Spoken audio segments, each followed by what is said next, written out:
خانوویەک بەڕێوەبەری پێشووی کارەبای سلێمانی بەگردا و نەخۆشخانەی ڕزگاریش بووە خاوەنی سیتیسکان. سڵاوتان لەبێت.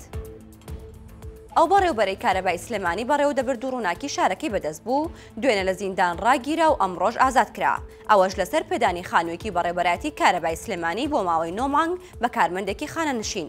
سالار حسامەدین بە 1964 وت لە ساڵی 2018 و بە کاتی خانووەکە بە کارمەندەکە دراوە کە پێشتر ماوەی 40 ساڵ لە خانووەکەدا بووە و بەهۆی نەخۆشی شێرپەنجەوە داوای کردووە لی وەرنەگیرێتەوە، بەڵام بە لێکۆڵینەوە لەو کارە لەلایەن پۆلیسەوە ڕاگیراوە. ئەوە لە کاتێکدا دوای نۆمان خانووەکە چۆڵ کراوە، ئەوەش بەهۆی ئەوەی کارمەندە خانەنشینەکە گیانی لەدەستداوە.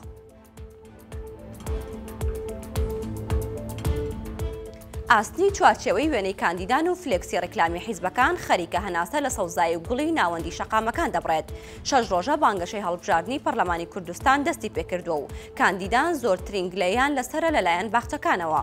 بە هەرۆستالار بەڕێوەبەری باخچەکانی سلێمانی بە 1964 وت بەهۆی دانانی تابلۆی ڕێکلامی کاندیدانەوە لە ناو باخ و بلواری شەقامەکاندا گرفت بۆ ئاودان و بڕینی چیمەنەکان دروست بووە. ئەووتی لە هەندێک شوێندا بەهۆی چەقاندنی بۆری لە چیمەنەکاندا بۆری ئاوی باخچەکان شکێنراون.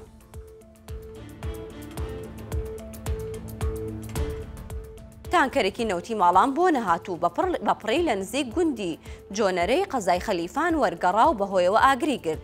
زیاتر لە کاتژمێرێک ڕێگای سپیلک بارزان داخرابوو. ڕەوەند هاودیانی وتەبێژی بەرگری شارستانی سۆران بە 1964 وت ڕووداوەکە زیانی گیانی نەبووە و توانراوە ئاگرەکە کۆنتڕۆڵ بکرێت، بەڵام ڕێگاکە مەترسیدارە بەهۆی ئەوەی ئاگرەکە گەورە بوو و مەترسی سەرهەڵدانەوە و ڕوخانی شاخیش هەیە. باشترین ڕێگا بۆ شۆفێران بەکاری بهێنن ئەوەیە لە ئێستادا ڕێگای سرێشمە بارزانە تاوەکو هاتوچۆ بە تەواوەتی لە ڕێگاکە ئاسایی دەبێتەوە. نەخۆشخانەی ڕزگاری هەولێر ئامێرێکی سیتیسکانی بۆ کردرا. ئیتر ئەشیعەتان پێویست بوو بچن بۆ ئەوێ. تەندروستی شارەکە دەڵێت 1 ملیار و 177 ملیۆن و 500 هزار دینار تێچووی ئامێرەکە بووە. جگە لە دابینکردنی ئامێری سیتیسکان نەخۆشخانەکە 2 ئامێری سۆنەری پێشکەوتووی بۆ دابینکراوە و ژمارەیەک شاشەی نوێژ دانراون و بەشەکانی تیشک و سۆنەر پێکەوە بەستۆتەوە. جگە لە پێشکەشکردنی خزمەتگوزاری بە هاوڵاتیان بەکاردێت بۆ ڕاگۆڕینەوەی نێوان پزیشکانی پسپۆڕ و توێژینەوەی زانستی خوێندکاران لە کۆلێژی پزیشکی.